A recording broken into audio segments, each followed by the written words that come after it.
For more than a century, Switzerland quietly removed children from their parents. Not criminals, not orphans, children whose only crime was being poor. More than 100,000 of them. And some of those children were literally auctioned to farmers in village squares. Not in the 1800s, not during some forgotten medieval era.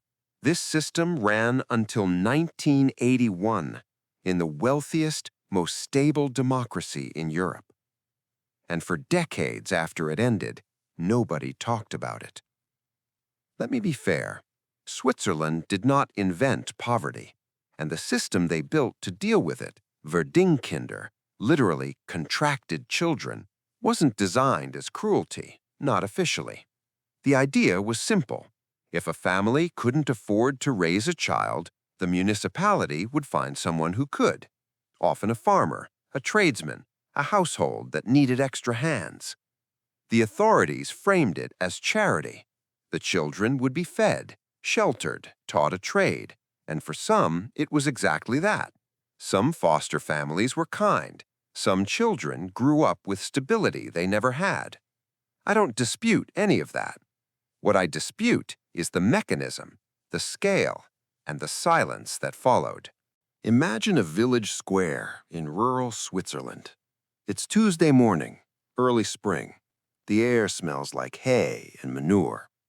Farmers arrive with wagons. The cattle auction ends. The animals are led away. And then, the children are brought in.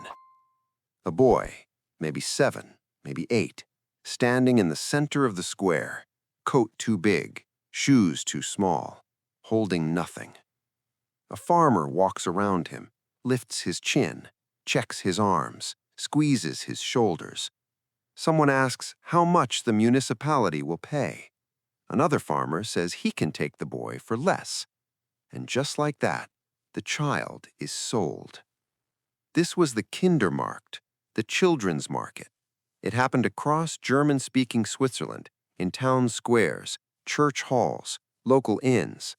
The child was awarded to the lowest bidder, the family that asked for the least financial support from the municipality. Not to whoever was kindest, not to whoever had the best home, to whoever was cheapest. Sensitive observers in the 19th century compared the Kindermärkte to slave markets, and they weren't exaggerating. A newspaper in Bern announced one with a single line, Verdingkinder available, Tuesday, after the cattle auction. After the cattle auction. Let me tell you about a boy I found in the records.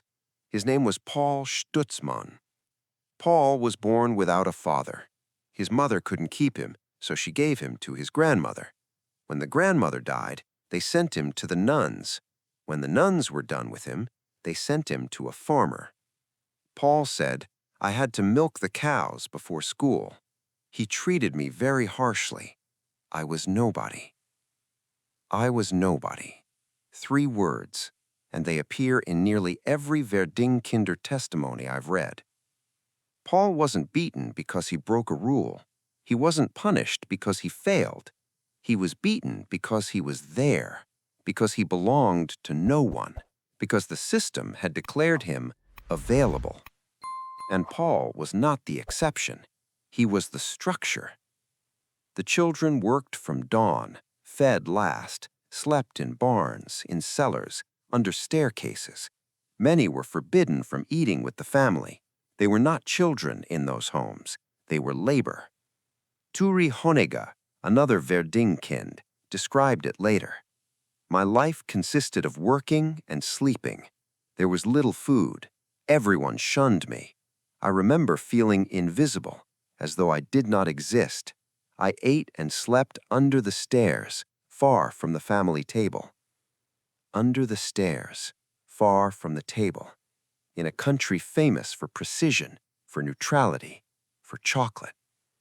And this is where the story changes. Because what happened to Paul and Turi wasn't just poverty gone wrong. There was something else running underneath the system, something deliberate. The Swiss Civil Code of 1912 allowed the removal of parental custody in cases of neglect. But what counted as neglect? Poverty, being unmarried, being a traveler, being Jenisch. The Jenisch are an itinerant people in Switzerland, nomadic. They've been on Swiss roads for centuries, and in 1926, the most respected children's charity in the country, Juventute, launched a program specifically targeting them. It was called Kinder der Landstrasse, Children of the Open Road. The program's director, Alfred Siegfried, said the goal explicitly: to break up the bands of traveling people and tear apart the family community, not to help children, to destroy a culture. Between 1926 and 1973, approximately 590 Jenisch children were forcibly taken from their parents, placed in institutions, foster homes, psychiatric hospitals. Some were sterilized. They were forbidden from speaking their language, from traveling, from being who they were.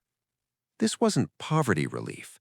This was Erasure, run by a charity for 47 years in Switzerland. But that's not the part that keeps me up at night. Maybe Switzerland was simply managing poverty badly. Maybe it was all just mistakes. But then you look at the numbers. In 1930 alone, 35,000 Verdingkinder in a country of 4 million. Between 1920 and 1970, more than 100,000 children placed through coercive measures. Brothers sent to different cantons, sisters placed hundreds of kilometers apart, no forwarding address, no contact allowed. And the records? Many were sealed, some destroyed, others never created. I've seen this pattern before. In America, with the orphan trains, 250,000 children sent west, 97% with no records.